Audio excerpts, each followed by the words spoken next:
तो गुरु लोग, अब जो कि सलार इतनी क्लोज आ चुकी है और मैंने अभी तक इसके ऊपर और भी वीडियोस बना के बात नहीं की, जो कि हैरानी वाली बात है। मैं इस तरीके का इंसान नहीं हूं, मगर फिर भी बहुत ज़्यादा ऐसे कॉम्प्लिकेटेड कहानी नहीं है, स्ट्रेट फॉरवर्ड है, इसे डिकोड करना कोई मुश्किल नहीं है। मैंने ट्रेलर में ही इसकी कहानी की बहुत डिटेल में बात करी हुई थी, मगर अभी थोड़ी सी कहानी इंटरेस्टिंग हो गई है सलार के ऑफ स्क्रीन की बातें को लेकर, जिसके ऊपर मैं बात करना चाहता हूँ। सलार मूवी को ऑफिशियली ए सर्टिफिकेट मिल चुका है and you know what it means.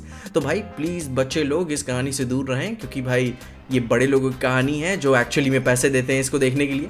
Indian cinema में एक नया एवोल्यूशन या फिर बोल सकते हो रेवोल्यूशन आ चुका है मैच्योर स्टोरी टेलिंग को लेकर, जो कि भाई मैच्योर ऑडियंसेस को ध्यान में रख के बनाई गई है। एंड ये मूवी अब ऑफिशियली 175.19 मिनट्स यानी कि 2 घंटे 55 मिनट की होने वाली है। और जहां ये और कुछ भी मूवी में ऐसा कुछ बताने वाले हैं नैरेटिव वाइज, उसे आई थिंक हम ऊपर से जान ही चुके हैं, जो कि अब इसकी ए रेटिंग का वो कितना फायदा उठाते हैं उसी के बारे में हमें मूवी में जानना है। जहां खानसार नाम की एक एंसेस्ट्रल सिटी है, जहां खान का मतलब भाई खदान से ही रिलेटेड है, जिसको वहां के 3 मिनिस्टर्स मिलकर रूल करते हैं, जिन्हें बुल, बर्ड एंड वुल्फ के नाम से डिस्टिंग्विश किया जा सकता है। मगर अभी के तौर पे खानसार का सर्वा राजा मन्नार है, जो कि बुल्स को रिप्रेजेंट करते हैं एंड वो अपनी लेगेसी को अपने बेटे को देना चाहते हैं। जहां बाद में बाकी दोनों मिनिस्टर्स उसके बेटे का असैसिनेशन का प्लान बनाते हैं गद्दे के लिए, जहां पे भाई वर्द राजा मन्नार, जिसके भाई बेटे का असैसिनेशन होना था, वो बच जाता है। एंड फिर सब कुछ खत्म होने के बाद वो अपने दोस्त देवा एके सलार को कॉल करेगा खानसार को दोबारा से टेक ओवर करने के लिए, जिसके बाद वो बेटे वाला कैरेक्टर इतना ज्यादा टॉक्सिक हो जाएगा कि उसे पूरी दुनिया चाहिए। एंड फिर सलार को उसकी हरकतों को देखते हुए बीच में आना पड़ेगा कि भाई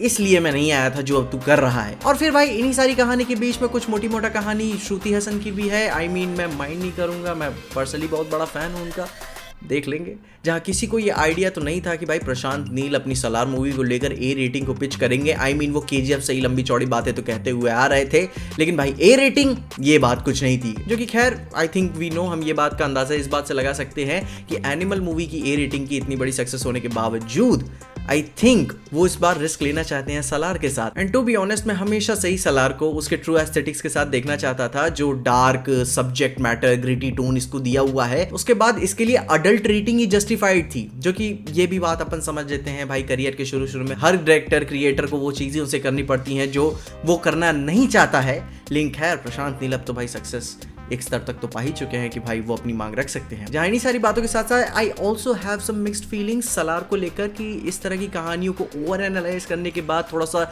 ज्यादा ही एक्सपोजर लेने के बाद, वो नई वाली फील बात नहीं होती। जहां पे अब एक नॉर्मल ऑडियंस के पर्सपेक्टिव से तुम लोग मुझे कमेंट जरूर बताना, मगर एज ए क्रिएटर के पर्सपेक्टिव से आई मीन कई सारी चीजें एक जैसी लग जाती हैं। आई मीन एक आध मूवीज में भी बाहर की ऐसा हमने देख चुका है कि वो सेम एस्थेटिक्स को यूज करती हैं, जो कि वो भी हमारा एक्सपीरियंस इस तरह की डार्क मूवीज को लेकर और भी ज्यादा नॉर्मलाइज कर देता है। क्योंकि आई थिंक एक ट्रोप बन चुका है, इंग्लिश नहीं इंग्लिश तरीके का कैरेक्टर होता है, जिस तरीके से वो बातें करता है, वॉयलेंस को लेकर हमेशा माहौल टाइट करना, लंबे चौड़े डायलॉग्स मारना, या ओवरऑल हाइप्ड वर्ल्ड बिल्डिंग की बात क्यों ना कर लो अपने कैरेक्टर्स के बारे में बताने के लिए। ये ऑलरेडी बहुत बार देख लिया हमने। जहां इस बार इनके सर्टिफिकेशन से थोड़ा सा ये हाइप का अंदाजा ये लगा सकते हैं कि मे बी ये अपनी रौला जो टाइट कर रहे हैं केजीएफ से लेकर, वो अब जाके आखिरकार वो सलार में अपने विजन को पूरा कर पाएंगे। वो अनइंटरप्टेड उनका विजन देखने को मिल पाएगा कि हाँ वो क्या हमेशा से दिखाना चाहते थे। जहां इस बात को लेकर मैं थोड़ा सा कॉन्फिडेंट ये हूं कि प्रभास एक्चुअली में इसमें एफर्ट्स डाल रहे हैं अपने पुराने वेंचर्स के कंपैरिजन में।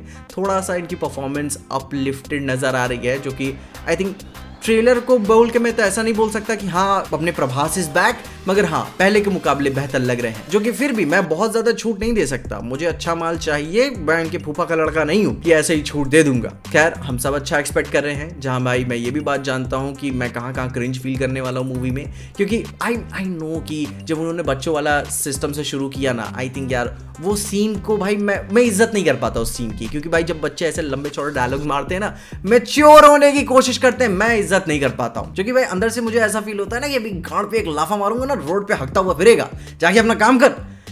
खैर अपने सस्ते जोक्स अपार्ट, कुछ एक्टर्स को अलग अलग रोल्स में हमने कंपेयर ऐसे उनकी पुरानी केजीएफ मूवीज से कंपेयर करते हुए भी इसमें देख लिया हुआ है, जिसके मद्देनजर माय लॉर्ड ये बात तो हम कह सकते हैं कि केजीएफ यूनिवर्स अपने भाई सलार यूनिवर्स से भाई कनेक्टेड नहीं है। अब आई मीन एक्टर्स बहुत ज्यादा कॉन्ट्रास्टिंग रोल्स में ऐसे नजर आ रहे हैं जिनका कोई कनेक्शन नहीं बैठता। अब आई मीन मैं तुम्हारी तरह खुद के दिल को दिलासा तो देना चाहता हूँ, लेकिन फिर भी बहुत ज़्यादा ऐसे टोन को छोड़कर सिमिलैरिटीज़ है नहीं। जहाँ इसके ऊपर जिस मूवीज़ के साथ ही मूवी रिलीज़ हो रही है ना, उसके ऊपर मेरे लोगों का गुस्सा मुझे समझ नहीं आता।